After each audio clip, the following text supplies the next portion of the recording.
Baahubali conclusion release time దగ్గర పడుతుంది. మరో 2 నెలల్లో బాహుబలిని కట్టప్ప ఎందుకు చంపాడు అనే విషయం తెలియనుంది.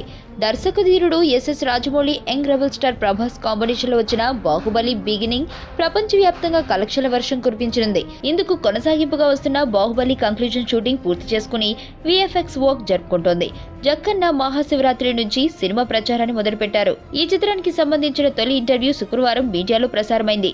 ఇందులో ఈ మూవీ ట్రైలర్ రిలీజ్ గురించి రాజమౌళి మాట్లాడారు. ట్రైలర్ రిలీజ్ డేట్ చెప్పడానికి కొంచెం ప్రాక్టికల్ గా ఇబ్బంది ఉంది. ట్రైలర్ కట్ పూర్తయింది. అందులో కొన్ని సీజీ షాట్స్ ఉన్నాయి. ఇవి వచ్చినప్పుడు ప్రకటిస్తాం. డేట్ కరెక్ట్ గా చెప్పలేం గానీ మిడ్ మార్చిలో వస్తుంది అని చెప్పారు. మోషన్ పోస్టర్స్ ద్వారా బాహుబలి 2 పై అంచనాలను పెంచుతున్న రాజమౌళి టీజర్ తో ఇంకెంత ఆతృతను పెంచుతారోనని ఎదురు చూస్తున్నారు. ఆర్కా మీడియా వర్క్స్ పతాకంపై ప్రసాద్ దేవినేని, శోభ యార్లగడ్డ నిర్మిస్తున్న ఈ చిత్రం ఏప్రిల్ 28న రిలీజ్ కానుంది.